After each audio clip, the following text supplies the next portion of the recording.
but not everybody's going to need to respond to every question as we move forward. So next, two questions about financing and incentives, and I think probably Kristin, a lot of this comes to you, and others chime in if you have some thoughts.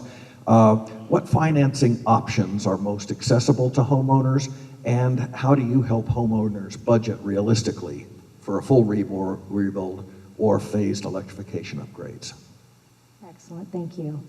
One thing that really hit people last year was the end of the ITC, the investment tax credit.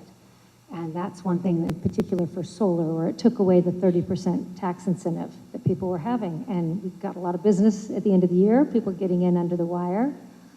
And then a feeling of pessimism that that's it, that the big beautiful bill wasn't so beautiful after all, and it took away this tax credit. But luckily, investors have come in and are providing what's called a prepaid lease. And so that's allowing homeowners to still benefit from those tax credits through a corporate entity. And that corporate entity would own the solar for about 6 years, 5 to 6 years, and then transfer it over at no cost. So that's one example of an innovative financial solution that's coming in to pick up the slack where things have gone a little haywire recently on, certainly on solar. Other things that are coming up are going to be incentives from our utilities themselves, and there are other incentives out there, as well as just additional new financial products. So it's very important to work with your developers along the way, whether it be your contractor themselves, but in particular with solar, and to bring them in early, both for the planning stage and for the finance stage. The solar developers are learning all the time about the different financial products that are coming in, and they're just popping up new ones all the time. So that's a great thing to learn, that there are going to be more and more opportunities to save money down the road. So just deciding up front if this is something for you, and then keeping in touch with your solar developer. And just as Anita mentioned, it is really important to have your team working together. There are things like, for example, batteries on the side of your house that have to have a 3-foot setback from doors and windows. So we've walked into houses before that might be an 8,000 square foot house, but because they have windows in the garage, they can't put enough batteries up to do the storage that they would want to do. So by planning ahead of time, when you're starting from scratch, you have all this opportunity to get it right, but only if the communication is there. And if the solar developer is working with the architect to do the drawings properly from the start, then you'll be able to maximize the power that you can create, the power that you can save in your batteries, and the savings you're going to have in the long term. All right, fantastic. Thank you so much, Kristin. So this topic has been financing and incentives. We're going to be touching in a minute on permitting and insurance, and then on practical guidelines, community impact. But before we leave financing and incentives, any other thoughts from any of the rest of our panelists? With any financing option, it's important to consider and I guess tally up the long-term costs and what matches your goals. So anytime a financing product is offered in terms of monthly payments rather than in terms of total cost, do your due diligence. Take the time to add up what the total cost actually is, and you may be surprised by some of the options that are out there. And so, you know, ideally, the folks that you're working with, your developer, your builder, your contractors, would have multiple financing options on the table so that you can weigh the pros and cons of each. Fantastic, thanks so much. All right, so shifting into our permitting and insurance section, first question, what are the most common permitting hurdles and how can homeowners navigate those? And I'm guessing that Drew might have some thoughts about that. Oh, but Anita did too. I have a few. And could you ask the question again? Sure. Thank you. The most common hurdles in permitting and how do homeowners navigate those? Right, great, thank you. So the most common hurdles from our point of view, as some of the people who are involved in the process as early on as anybody, is what I was saying before about clarity. We have seen so many questions to this day that are actually easy to get answered, but or should be easy to get answered, and they are if you work at it. I have a client right now who asked 15 different questions And all of those had to do with them being able to say yes to start the project. And all of these questions are answerable out there, but you have to ask the right people. So this permitting piece is really, it's not actually terribly hard to get through, but it's hard when you don't know steps. And as you said, Anita, if you start going down the wrong path, you'll get pretty far only to have to back up and have changes made. So the permitting process is really, if you saw the code books that the city has, right, that different agencies have, it's a stack like that. There's a whole lot of information in there. But your questions are a dozen or 2 dozen. The answers are there. Go get them answered, and then start. And then work with good people to take you through that process. So something I've seen a lot is deferred submittals. Deferred submittal basically means that the architect is putting a placeholder in the plans, but is not actually addressing an issue. They're basically punting on it and saying, we'll deal with this later. They often make it the builder's problem to sort out whatever it was. And this is extremely common in solar systems, battery systems, and other electrification systems like heat pumps and heat pump water heaters. To where there's this idea around making it solar ready or EV ready or these other kinds of concepts. Basically, anytime you see ready instead of an actual item, that has not been figured out yet. And so that's an example of deferred submittal. And so anytime there's a deferred submittal from the architect, it's going to be up to somebody else to figure this out. And sometimes it doesn't get figured out until very late in the project. And something that could have been handled for $100 now costs $10,000 because it wasn't addressed early enough. So I would say in the permitting process, look out for ready rather than an actual item, and look out for a deferred submittal. Can I riff off of that? Because you're so right. And a lot of times the deferred submittal process is partly because our clients are faced with so many different costs and so many different issues to have to face. It's hard to deal with it all. As I'm back out of this discussion. But sometimes we do have to defer it. Sometimes there's good reason to do it. But I think what you're also getting is, if you're going to defer it, have the right information, take it to the right level. Don't pretend it's deferred when you're really just not addressing it. Right? Great. Thank you so much. All right. Next, I think this one might go towards Robert, so if we can pass the microphone down that way. What challenges do homeowners face with insurance when rebuilding fire resilient and all electric? How can they work with their insurers to avoid delays or denials? Really, what's most important to realize is the changes for consumers, and this is a directional change for the industry, is about fire hardening. It was touched very early on about 0 to 5 feet. I have a lot of consumers I still talk to in front of a lot of different groups, and we're really educating people because, I'm sorry to say the Palisades was failed for a lot of different reasons, one being not being fire hardened. The 0 to 5 feet, open exposed eaves, having eucalyptus, palm, or cypress trees within 30 feet of the house, these are all things that took the homes down. This is the next generation. Most of it is now based on fire hardening requirements, by the way. So this is going to be built into part of, the class A requirements for roofs and all the things that are going to be required going forward. Tempered glass.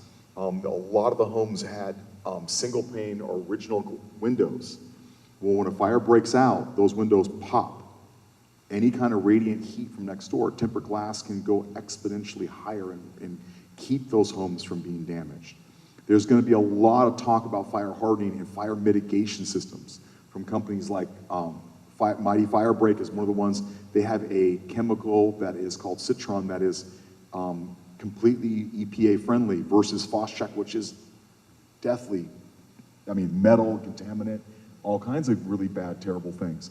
The changes for the industry we are now working with, and we're bringing insurance carriers into the market. The thing that I'm constantly asked is are these homes going to be fire hardened? What are the 0 to 5 feet? What is the 5 to 30 feet? What are they looking at on the plans to be rebuilt? And we're constantly showing the changes for this very thing, including installation of systems. As it was mentioned earlier, a lot of people now, it's a lot lower cost to install a fire defense system while it's part of the architectural phase than to have the house completely built and then you're trying to rerun things. These are things that in fire-prone areas across, which I deal with in 13 states, I deal with builders in different areas, it's now becoming more of a norm than an exception, is to have the plumbing, have these things already pre-ran while they're doing the studs and while they're doing all these things, so these systems can be just adapted and put on, besides the fact it's a lot better looking. You know, I'm gonna say that, you know, if you ever seen a fire hardening system, yes, it's gonna save your house, and yeah, it's important, but at the same time, when it's not inside the walls and it's not plumbed properly and they're doing it on exterior plumbing, it's pretty visible. So these are definite changes to the industry. I'm sorry to say, I say this to every community group and everybody out there now. It is, you know, insurance companies, as a general rule, do not lose money. When they lose money, like in any business for anybody sitting on this panel, they do one of two things. They raise rates or they stop writing insurance. So why fire hardening has become so an important thing is you can do incredible things with architects and you can do incredible things if you can't show the merit of what you're doing from a fire hardening standpoint, whether you're a 2,000 square foot house or a 20,000 square foot house, it doesn't matter. You're gonna see things regarding separation of property. Houses need to go up higher versus close proximity. A lot of carriers now want to see 23 feet separation. And I think in the alphabet streets, I would make a joke prior to the fires, even as old sports guy that I am, I could have ran rooftop to rooftop without touching the ground, okay? So there's a lot of these changes that are gonna affect what needs to happen. You know, just, you know, the Palisades, I'm sorry to say, is something that we see over and over again, and it's getting progressively worse. So, you know, there's three parts of a catastrophe when it comes to a fire, one of which we can control. We can't control the other two. We can control basically mitigation and how to defend a house, but you can't control element. 80 mile an hour winds, 70 mile an hour winds, you cannot control. There's other parts we can't, so it's really important when you hear about FireWise and all the different things that are changes, it makes a big difference. And this is why we're gonna be able to rebuild in the Palisades. This is why I'm successfully writing. I have 4,000 brokers that are across California and multiple states. We are placing policies now in the Palisades. So this is not something that, you know, there's a lot of bad information out there right now, but we're fixing it. I heard the other day something super interesting, and I don't know for sure that it's true, just let me have a caveat, but I heard that Rick Caruso saved the Palisades Village with less than a swimming pool's worth of water. Yes, I can tell you how to do it. Right? Well, one thing that TreePublic is offering, and many others are offering, are rooftop sprinkler systems. And those are sprinkler systems that will... I'll correct that, because it makes a big difference. That's a fire hardening system. Rooftop sprinklers, here's the problem with water versus any kind of a type of chemical defense. Water dissipates within 30 minutes in a fire. So when you have rooftop, in the example of the Palisades, if every house had rooftop sprinklers, there was not enough water flow, or what they call fire flow, to have those systems go. So why having sprinklers on the top of the roofs? It's really better to have a fire defense system versus sprinklers, and also chemicals like citron, which are, you know, EPA friendly. Your dog's not gonna grow a fifth leg scenario, okay? And it's not gonna destroy, because Phos-Chek destroys. But when you have water and water defense, water evaporates so quickly in a fire situation like this, it would have done very little in this fire. So the reason why Rick Caruso's crew did very well is they actually had the chemicals, they had the things that they were able to spray to defend. You can actually see lines in the Palisades for some of the homes that had this done, where you would see where it burned up to the line and stopped. Very, very, very impressive. But there's a lot of bad information about just water defense by itself and the structuring. Insurance carriers do not give any merit to sprinkler roof systems. They look at fire defense systems. It's a big difference. Sorry to jump on you.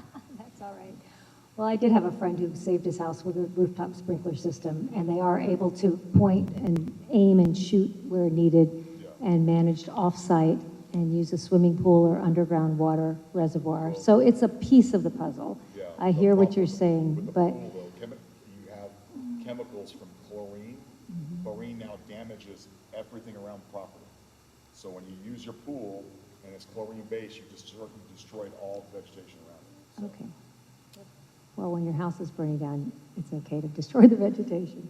Anyway, it's a piece of the puzzle. There are many pieces of the puzzle that we're all learning about. We all wish we'd known them 14 months ago, but definitely there are many tools out there, chemical, water, etc., moving your plants, and we're all learning a lot about it, and I'm sure we'll build more fire resilient homes than before.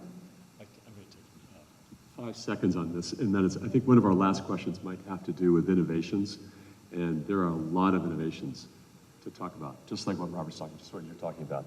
So I'm anxious for that question. All right, good. Well, and then we will move in that direction. Thank you. All right, so the last set of 2 or 3 questions is under practical guidance and community impact. And we're going to start with some examples of successful projects that used financing, permitting, and insurance strategies effectively.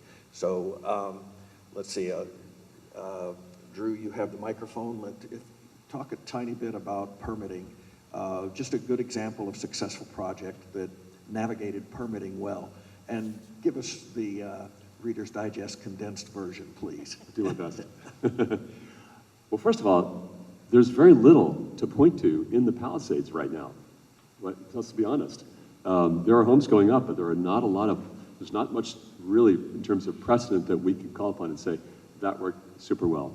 But I will point to a record that we look at from our work and most of the other architects that we know and work with, and that is what I've been saying before, which is when you put the right team together and you spend time in the process, get your answers, get clarity on what your steps are, that's where the answers really work very well. So I wish I had more. If we talk in 6 months, I hope to have more examples to show you here in the Palisades.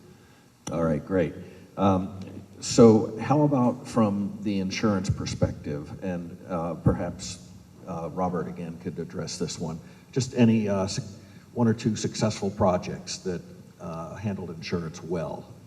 Really, when the fires occurred, being a speaker, I spoke in front of multiple, because realtors were a lot of the ones that supported the infrastructure, getting people to the right place. You know, I helped somewhere between 300 to 500 families in the Palisades alone that were not finding the right places to go to. We had a 5-step process. Part of it really is what was mentioned already now. The insurance is generally the last, it's kind of the tail to the dog, I would make an argument, because until you have your plot cleared, until you have your architect and your builder and your permits, really all the insurance is really, and this was started off with the beginning, is a CPL policy. It's a liability only policy, and then you have to progress it into builder's risks policies once you're approved before you go into the stake, before you put the first stake in the ground, to when you have your certificate of completion, the homeowner's insurance policy.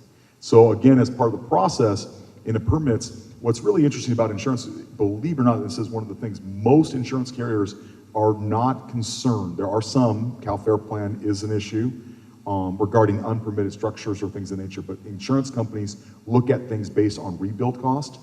One of the biggest fallacies that has always been in the industry is you'll have someone say, my house is X dollars, to sell. Well, sale price has nothing to do with insurance.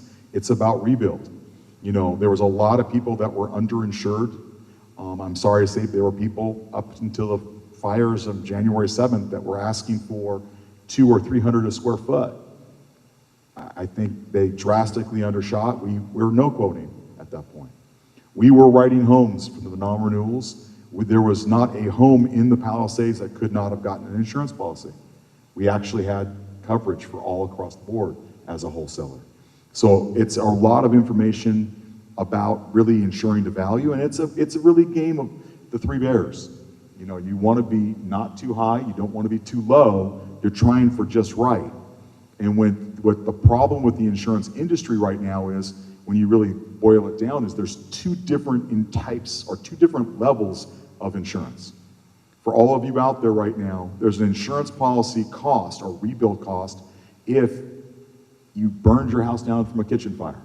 That might be X. When you have a catastrophe and you have thousands of homes coming down, that's 50% higher than X. It's a supply and demand situation. So the industry has been reacting to it because it always priced to kitchen fire, not to catastrophe fire. And that's where what no one really talks about, and I talk about at many different events, is when people are talking about being underinsured, I think the proper way of saying it was they were being insured to a kitchen fire, not a catastrophe. And that's a major difference. All right, so we have about 3 minutes left. For this next question, I'd like to invite Kristin and Anita to touch on this briefly. Once a home is fully electrified, what ongoing maintenance or monitoring is essential for safety and performance? Monitoring is, again, I'm thinking solar because that's where I'm going to with the electrification, is that you're going to be monitoring your solar system with, generally speaking, they have systems that you can run off your phone, and you can track on your phone how efficient your panel system is running and battery, etc. And so keeping track of that is pretty simple, just like any other mechanism that you're going to be looking at on your phone. And that way, if it ever drops down, then you can call your developer, and they will come out and check your panels and make sure that each one is indeed working. Now, unfortunately, probably thanks to the Big Beautiful Act, quite a few solar companies are not going to make it after all of these changes. And the solar company that sells you your solar system is the solar company that will manage your warranty for 25 years. So it's very important not to just go with the cheapest solar company that gives you the lowest bid, but to go with one that really looks like they're going to be in business for the long haul, because they're the one that are going to be monitoring it and taking care of it going forward. Thanks so much. Anita? Yeah, so again, our approach tends to be solar as primary, of course, but we do a lot of other home energy systems as well. And so monitoring on your home consumption, I would say, is the other half of the pie.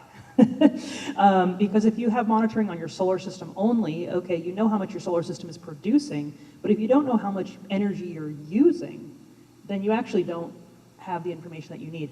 And we get calls all the time from people who bought a home with solar already on it, or got a solar system through some program or something, and they call us and they say, my solar system's not working.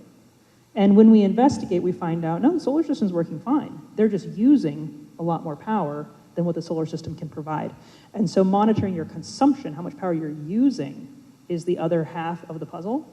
And there is whole home consumption, which is very easy to put in, and it's very inexpensive if you have an existing solar system already. With all new solar systems, ideally the solar contractor would be installing home consumption monitoring with the solar monitoring. And there are also other devices that can track individual appliances or individual circuits that tell you how much that circuit is using, rather than just whole home consumption. And so this is something that we try to do with larger motor loads, something like air conditioning.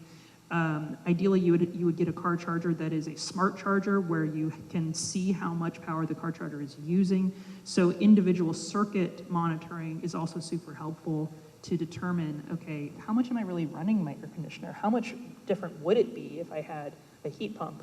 And so the consumption monitoring is where I would go. Fantastic, thanks so much. All right, so we're finally to Drew's innovations session question. We're gonna close out with about 30 seconds each, please. And everybody gets to take a swing at this one. Are there emerging policies, programs, or technologies that will make financing, permitting, or insurance easier in the future? So 30 seconds on your favorite piece of how do we make it better? So in terms of policy, because I'm involved with CALSA, and I'm actually gone to Sacramento a few times now and talked to legislature, I'm very interested in the idea of community microgrids. So far, California has been very resistant to this idea, but it is being enacted in states like New Jersey that are more kind of pro-renewables. And so the idea of community microgrids, which is what the Pali microgrid program was meant to try to pilot, I think is super interesting. And when we're talking about resilience, rather than just on an individual home level, on a community level, the opportunity for community microgrids is a big deal.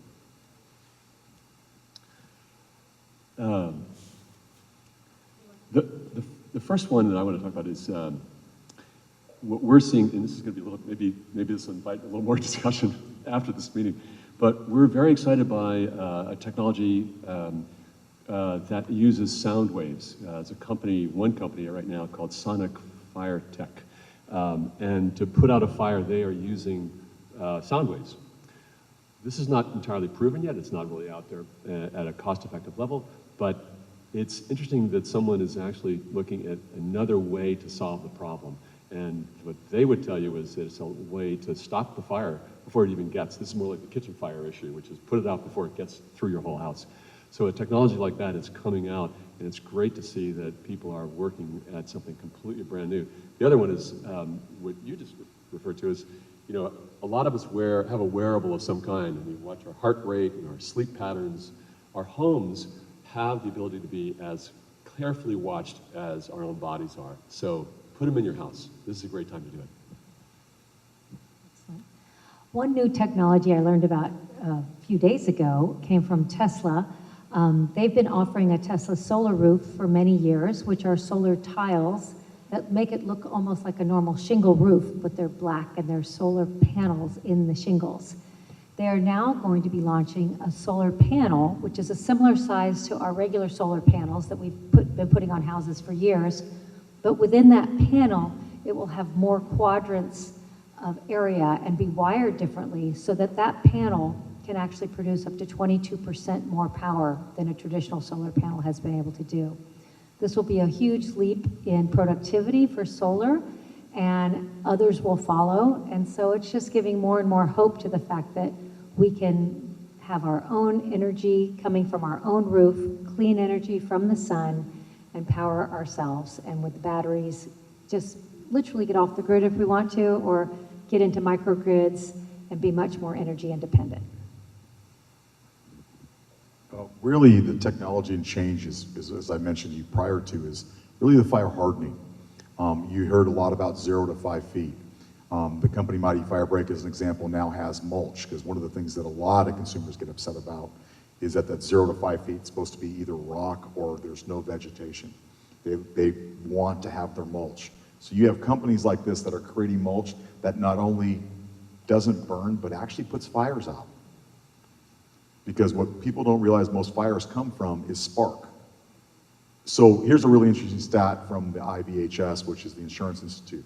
If you have your 0 to 5 feet cleared, you have no eucalyptus, palm, or cypress trees within 30 feet, you have your open exposed eaves closed, and if you have tempered glass, you know, as your windows, you are 73% more likely to survive a fire, just off that. And so during the Palisades fire, the programs that we had a 4% loss ratio. We only lost one home because of fire hardening. So it's when you look at the changes of what's coming forward, this is the reason why we were able to secure over $100 billion of capacity for California and 13 states, why we're continuing to change. There's a lot of information out there right now regarding insurance, and there's a lot of bad stuff that's not correct, and we keep clearing up.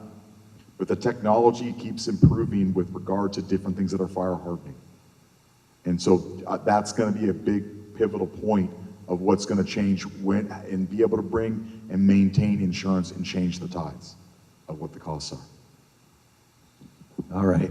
Well, thank you so much. Can we have a round of applause, please, for our great experts, and for you all. Thank you for coming out, and best wishes to everybody who's in the midst of rebuilding, and keep taking advantage of all the information that's here today. Thanks. Take care.